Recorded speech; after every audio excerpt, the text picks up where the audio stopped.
ഇത് മഴയെ ചീരനെ നല്ല പോലെ നടക്കുള്ളൂ അല്ലേ? അല്ല, ചീരക്കും മഴയത്ത് വലിയ പ്രശ്നമാണ്. ഇപ്പൊ മഴയ്ക്ക് ഈ പെരുക്കി വെച്ച പൈന് ഒക്കെ വെച്ച് മുളച്ചു വരിക ഒക്കെ പിടിക്കും. ശരി. ചുവപ്പ് ചീര ഉണ്ടായി വരണുള്ളൂ അല്ലേ? ഹലോ, ഇത് നമ്മളെ ദയാനന്ദേട്ടൻ്റെ ചീര കൃഷിയാണ്. കോട്ടയിൽ ആനയിറങ്ങാടി തെക്കേപ്പാടത്തുള്ള നമ്മളന്നൊരു വീഡിയോ ഇട്ടിരുന്നല്ലോ.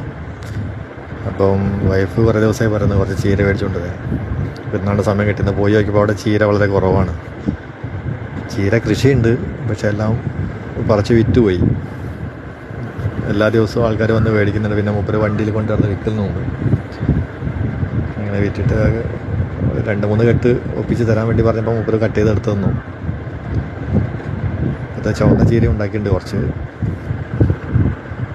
ചുവന്ന ചീര രണ്ട് ഏരിൽ ഉണ്ടാക്കിയിട്ടുണ്ട്.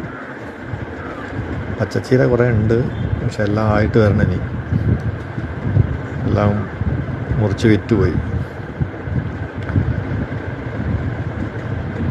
അപ്പോൾ ഒരു കെട്ടിന് 30 രൂപ തോതിൽ 3 കെട്ട് മേടിച്ചു 90 രൂപയ്ക്ക്.